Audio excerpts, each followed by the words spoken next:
All right, so we've got a pretty hefty stack of research here, all about pediatric septic arthritis. And you want to know what the key takeaways are when it comes to genetics and the immune system.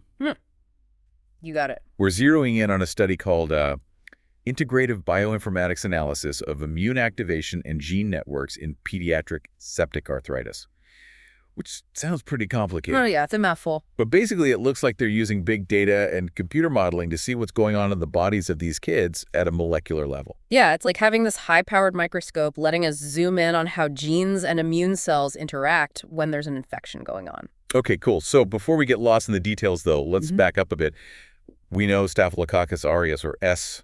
aureus, is usually the bad guy in this infection. And that's not an easy opponent, is it? Oh, absolutely not. S. aureus has all these sneaky virulence factors. You can think of them like its weapons. They not only cause damage, but also help it dodge the immune system's defenses. And then you add in the rise of MRSA, methicillin-resistant S. aureus to the mix, and it gets even more complicated and urgent. Yeah, MRSA is a huge concern for sure. So this study uses gene expression data to see how S. aureus affects the body genetically. Can you explain what kind of information we can get from this approach?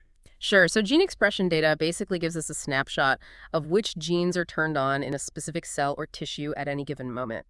By comparing these snapshots between kids with septic arthritis and healthy kids, we can spot the genes that are acting differently during the infection.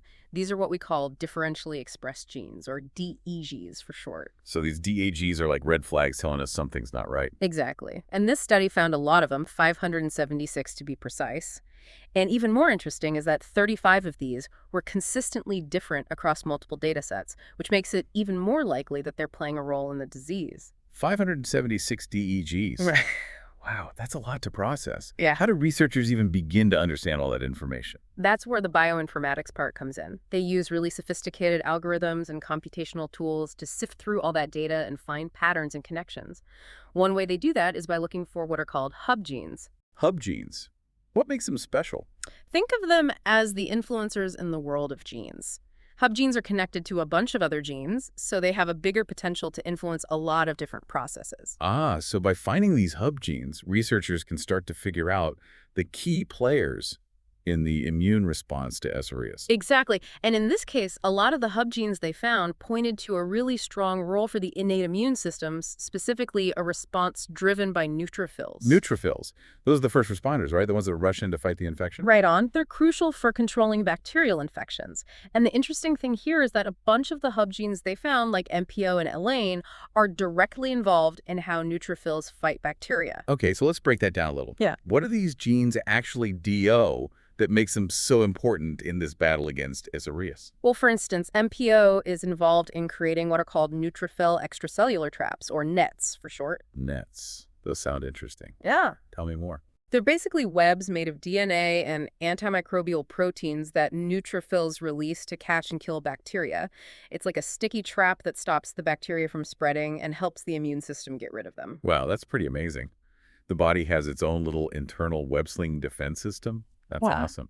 But it sounds like these genes do more than just create nets, right? Oh, yeah, definitely. For example, you've got LCN2. This gene is involved in regulating iron, which is really important because bacteria need iron to survive and grow. So by controlling how much iron is available, the body can essentially starve the bacteria. Then there are genes like SHANTPP that are involved in producing antimicrobial peptides. Those are like tiny bullets that target and destroy bacteria directly. So it's like a multi-pronged attack. And this study gives us a peek into how all these different genes are working together to coordinate this complex defense strategy. Exactly. It's kind of like we're watching a battle plan unfold. But instead of troop movements, we're looking at how genes are switching on and off and directing the immune system's response. It's really fascinating stuff, but I have a feeling it's not quite as simple as just identifying these key players. There's a whole lot more going on with this intricate network of genes and immune cells, right? Oh, you're absolutely right. There's a whole lot more to unpack. In fact, this study also highlighted the role of certain transcription factors in septic arthritis. Transcription factors. Can you remind us what those are again and why they're so important? Think of them like master switches that can flip genes on or off. They basically control the volume of gene expression, so to speak. Okay, so they're kind of like conductors leading the orchestra, deciding which genes get to play a part in this immune response. Perfect analogy. And this study found a few key transcription factors like PBX1, PLR2A, and STAT3 that seem to be really involved in the immune system going haywire in pediatric septic arthritis. Interesting. So we've got these hub genes fighting on the front lines and these transcription factors calling the shots behind the scenes. It sounds like researchers are starting to map out the key players and figure out how they all fit together. You got it. But we're really just getting started. There's still a ton to learn about how these genes and their interactions affect the overall immune response in pediatric septic arthritis. And that's where things get really exciting, uncovering these mysteries and potentially using this knowledge to develop better, more targeted therapies. This is all incredibly insightful, but I'm guessing there's a whole other layer to this when we start talking about the adaptive immune system. What did this study reveal about its role in pediatric septic arthritis? Oh, that's a great question. And yeah, the adaptive immune system definitely plays a huge role here. It's like the body's way of creating a targeted and long-lasting response to specific threats. It's how we develop immunity. Yeah, the adaptive immune system is where we see those specialized cells like T cells and B cells that can remember a pathogen and mount a quicker, more effective response next time they encounter it. It's like our immune system's memory bank. Precisely. And you know those DEGs we were talking about, those genes that are acting differently in kids with septic arthritis? Well, some of them were actually downregulated, which means they were less active in kids with septic arthritis than in healthy kids. Okay, so less activity in these genes. Yeah. What does that tell us about what the adaptive immune response is doing? Well, a lot of these downregulated genes were linked to the activity of natural killer cells, or NK cells. Now, I thought NK cells were part of the innate immune system. Are we jumping back to the first line of defense? It's a great question, actually. NK cells are pretty unique because they kind of straddle the line between the innate and adaptive immune systems. They have this amazing ability to spot and destroy infected cells without needing prior exposure, which is usually a hallmark of the adaptive immune response. So they're like the elite special forces of the immune system, huh? Able to act quickly and decisively without waiting for orders from higher-ups. But if the related genes are downregulated in this study, what does that mean? It might mean that this crucial part of the immune response, this rapid response team, is being suppressed in kids with septic arthritis.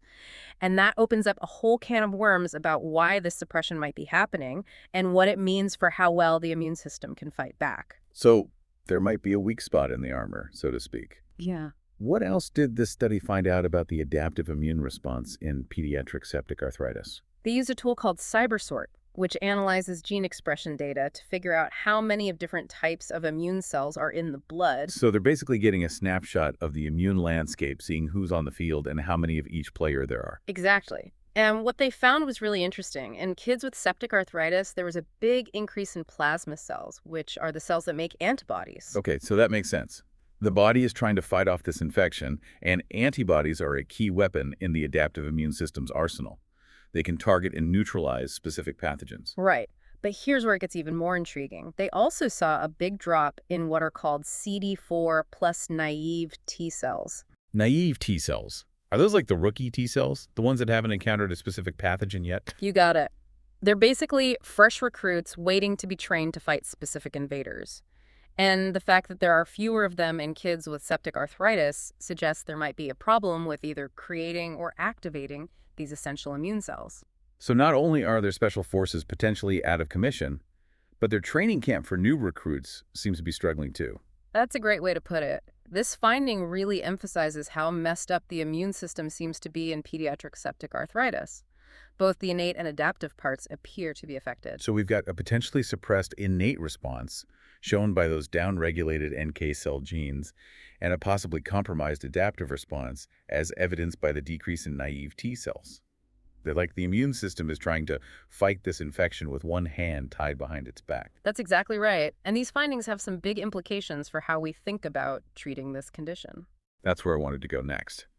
Knowing all this about the genetics and immune system involved, how does it change our approach to treating kids with septic arthritis? Well, for one thing, it really highlights how important it is to start treatment with antibiotics early and hit the infection hard. Yeah. We need to help the immune system as much as possible, especially if it's already struggling. Early intervention can make a huge difference in getting the infection under control and stopping more damage. So that's the immediate battle plan. Hit Right. the infection fast and hard with antibiotics. But are there other more targeted approaches we could be thinking about considering what we're learning from this study? Definitely. And that's where things get really exciting.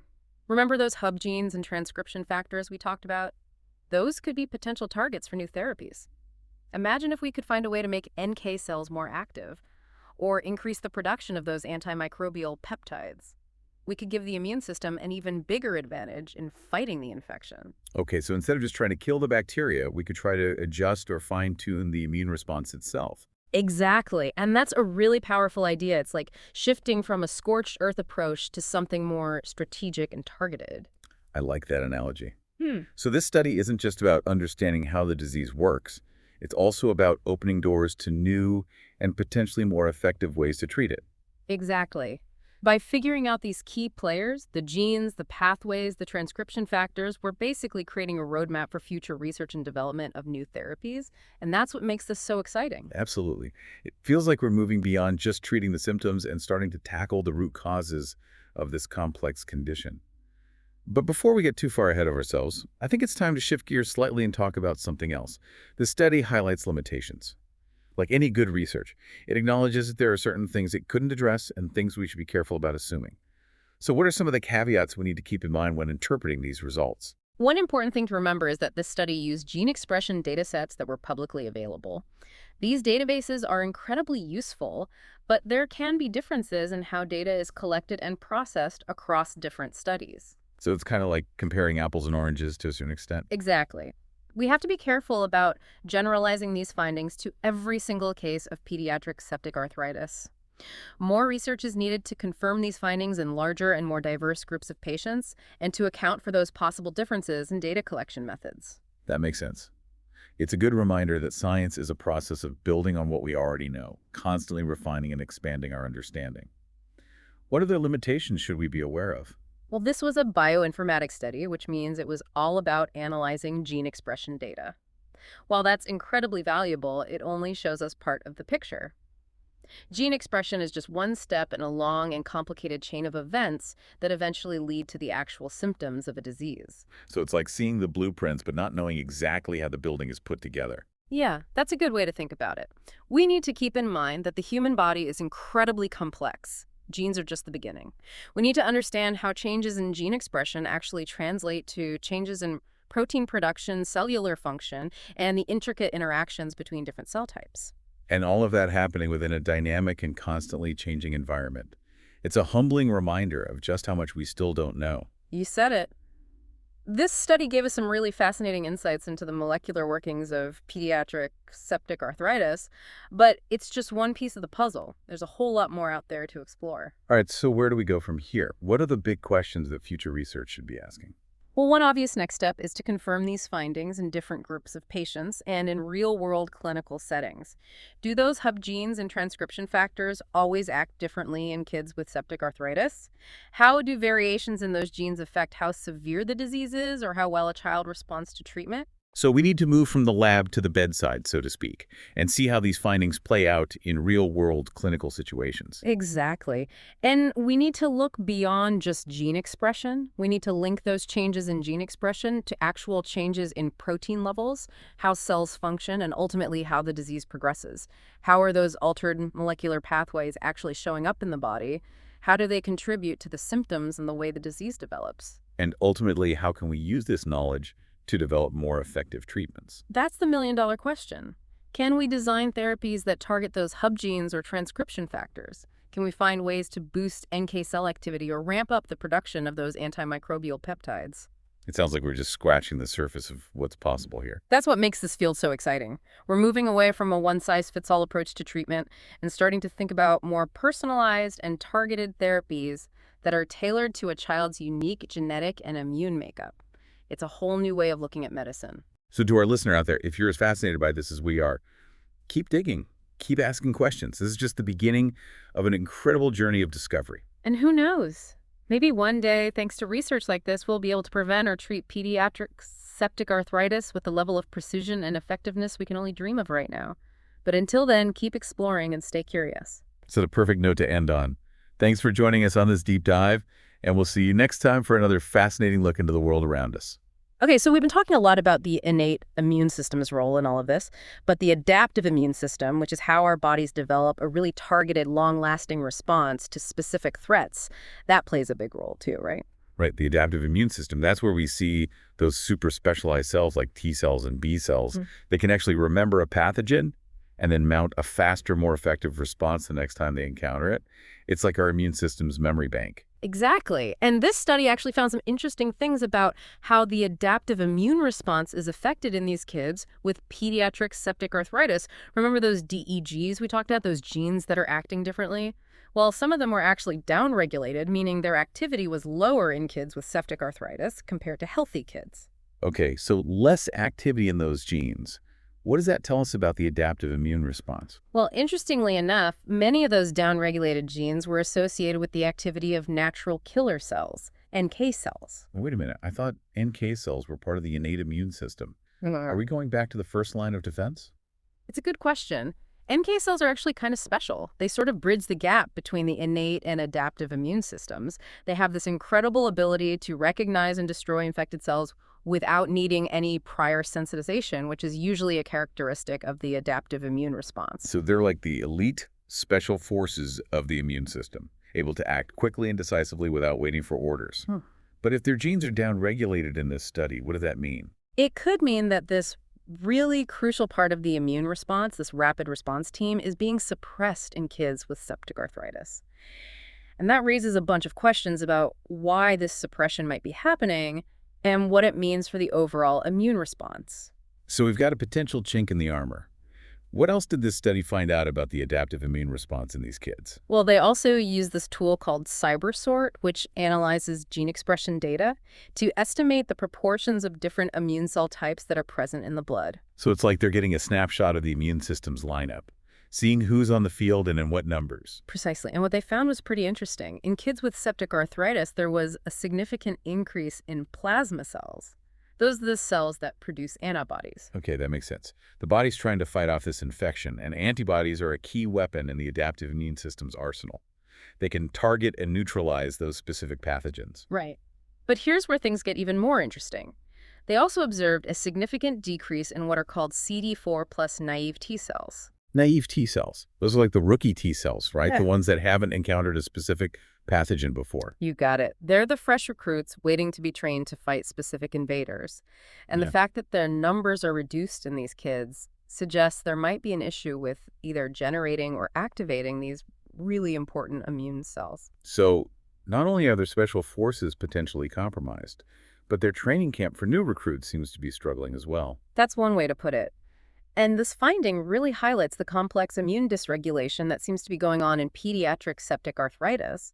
It looks like both the innate and adaptive branches of the immune system are being affected. So we've got a potentially suppressed innate response shown by those downregulated NK cell genes and a possibly compromised adaptive response as evidenced by the decrease in those naive T cells.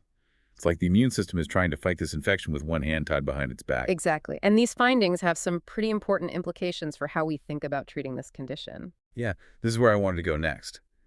Knowing all of this about the genetic and immune underpinnings of this condition, how does it change our approach to treating these kids with septic arthritis? Well, for one thing, it really emphasizes how important it is to start treatment with antibiotics early and aggressively.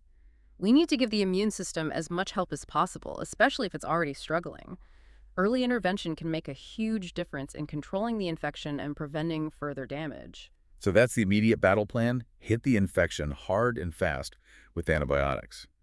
But are there other more targeted approaches we could be considering, given what we're learning from this study? Absolutely. And that's where things get really exciting. Remember those hub genes and transcription factors we talked about earlier? Those could be potential targets for new therapies. Imagine if we could find a way to boost NK cell activity or enhance the production of those antimicrobial peptides. We could be giving the immune system a serious edge in this fight.